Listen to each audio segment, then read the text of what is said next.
Welcome to Success Blueprint for JEE and NEET. Join the class 11th Maths. Study at your own pace and save your time and energy. Please like and subscribe for more educational videos. परिचय। सुधा, तुम calendar में गोल क्यों बना रही हो? इन दिनों मेरी कक्षा परीक्षाएं हैं। मुझे अपनी नोटबुक में इन तिथियों को नोट करना है। क्या इनके पूरक दिनों में तुम्हारी कोई परीक्षा नहीं है? पूरक? इसका क्या अर्थ है? ओह, पूरक, क्या तुम नहीं जानती हो? नहीं। आओ, मैं तुम्हें समझाऊंगी। उद्देश्य। इस पाठ के अंत में आप निम्न करने में सक्षम हो जाएंगे। समुच्चयों पर संक्रियाओं को जानना, असंयुक्त समुच्चय को परिभाषित करना, एक समुच्चय के पूरक की व्याख्या करना, दो समुच्चयों के सम्मिलन तथा सर्वनिष्ठ पर व्यवहारिक समस्याओं को लिखना, समुच्चयों पर संक्रियाएं यानी सर्वनिष्ठ। दो समुच्चयों ए तथा बी का सर्वनिष्ठ ऐसा समुच्चय है जिसमें वे अवयव सम्मिलित हैं जो ए के तथा बी के अवयव हैं। सर्वनिष्ठ के लिए हम इस प्रतीक का उपयोग करते हैं। उदाहरण, यदि ए बराबर 3, 4, 6, 8 तथा बी बराबर 1, 2, 3, 5, 6, तब ए सर्वनिष्ठ बी बराबर 3, 6। अब इस आरेख को देखें। यह छायांकित भाग ए सर्वनिष्ठ बी को दर्शाता है। असंयुक्त समुच्चय। दो समुच्चयों को असंयुक्त कहा जाता है यदि उनका कोई भी अवयव उभयनिष्ठ न हो। अथवा हम कह सकते हैं कि दो समुच्चय ए1 तथा ए2 असंयुक्त हैं यदि उनके सर्वनिष्ठ फाई हैं जहां फाई एक रिक्त समुच्चय है।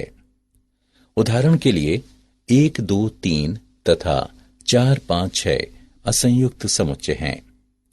जीवित तथा मृत व्यक्तियों का समुच्चय एक असंयुक्त समुच्चय है।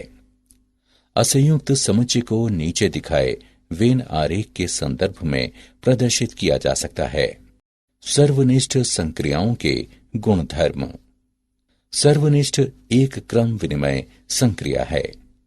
ए सर्वनिष्ठ बी बराबर बी सर्वनिष्ठ ए, ये एक सहचर्य संक्रिया है। ए सर्वनिष्ठ बी सर्वनिष्ठ सी बराबर बी सर्वनिष्ठ ए सर्वनिष्ठ सी। वितरण या बंटन नियम सत्य है। ए सर्वनिष्ठ बी सम्मिलन सी बराबर ए सर्वनिष्ठ बी सम्मिलन ए सर्वनिष्ठ सी। फाई तथा यू का नियम। फाई सर्वनिष्ठ ए बराबर फाई, यू सर्वनिष्ठ ए बराबर ए। वर्ग सम नियम। ए सर्वनिष्ठ ए बराबर ए। समुच्चयों पर संक्रियाएं। अंतर। समुच्चय ए तथा समुच्चय बी दिए गए हैं।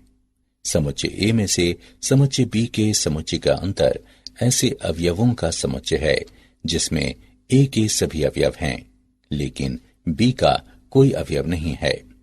हम ए घटा बी लिख सकते हैं।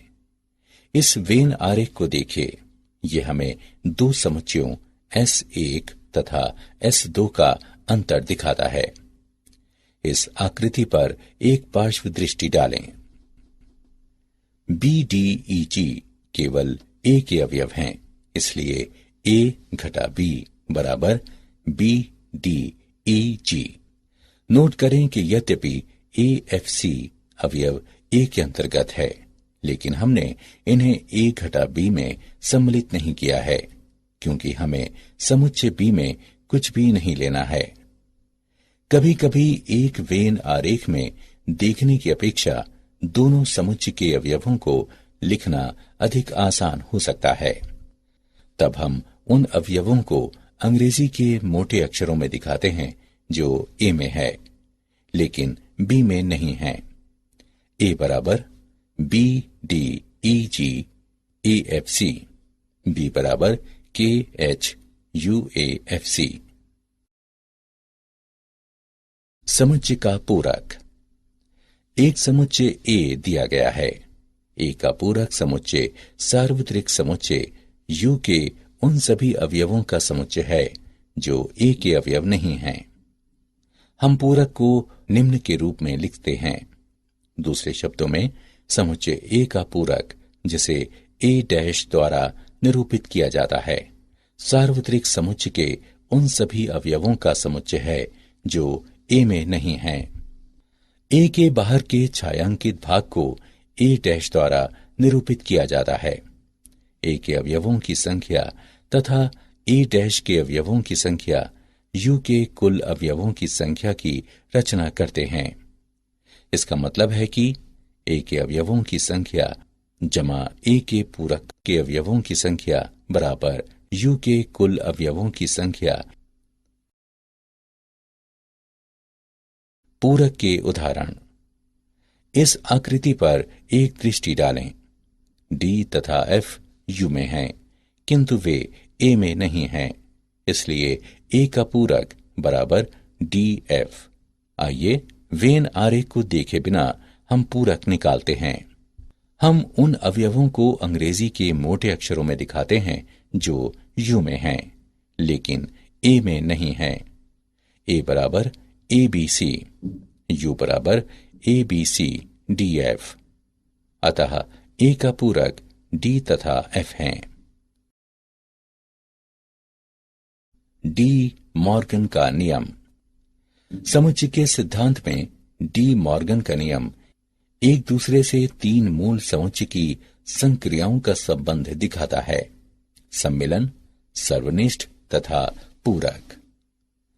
डी मॉर्गन के नियम का नाम भारत में जन्मे ब्रिटिश गणितज्ञ और तर्कशास्त्री ऑगस्टस डी मॉर्गन के नाम पर रखा गया है। यदि ए और बी एक समुच्चय एक्स के उपसमुच्चय हैं, तब डी मॉर्गन का नियम कहता है ए सम्मिलन बी का पूरक बराबर ए का पूरक सर्वनिष्ठ बी का पूरक। ए सर्वनिष्ठ बी का पूरक बराबर ए का पूरक सम्मिलन बी का पूरक। यहां ये सम्मिलन को दर्शाता है, ये सर्वनिष्ठ को दर्शाता है तथा ये ए के पूरक समुच्चय को दर्शाता है।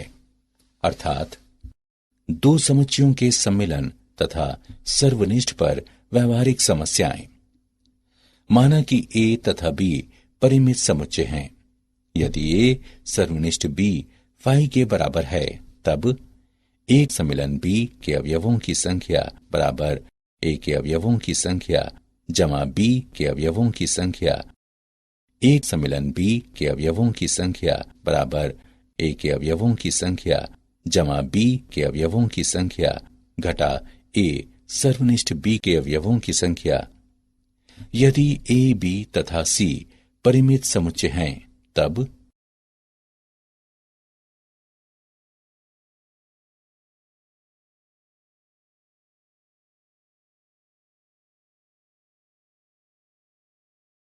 तथ्य। समुच्चय ए घटा बी, ए सर्वनिष्ठ बी तथा बी घटा ए परस्पर असंयुक्त समुच्चय हैं, जिसमें इन दोनों समुच्चयों में से किसी का भी सर्वनिष्ठ एक रिक्त समुच्चय है।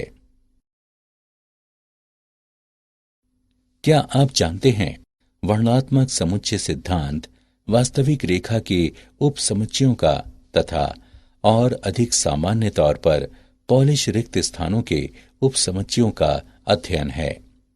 ये बोरेल पदानुक्रम में बिंदु वर्गों के अध्ययन के साथ शुरू होता है तथा और अधिक जटिल पदानुक्रम के अध्ययन तक बढ़ जाता है, जैसा कि प्रक्षेपीय पदानुक्रम और वेज पदानुक्रम।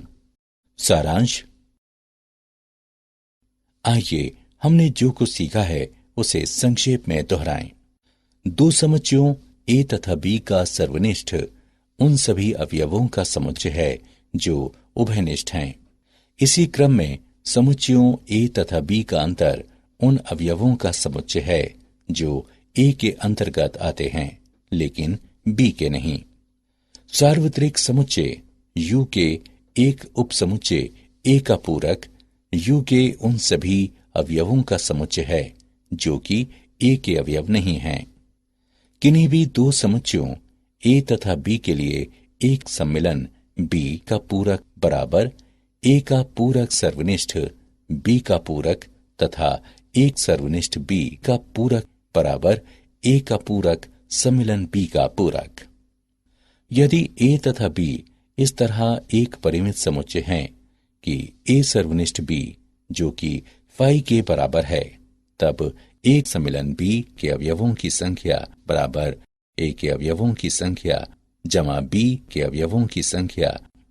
यदि ए सर्वनिष्ठ बी फाई के बराबर न हो, तब एक सम्मिलन बी के अवयवों की संख्या बराबर ए के अवयवों की संख्या जमा बी के अवयवों की संख्या घटा ए सर्वनिष्ठ बी के अवयवों की संख्या। For chapter-wise notes, MCQs and mind maps, please visit www.success.org.in or use free mobile app. Please subscribe and like for more education videos. Thank you.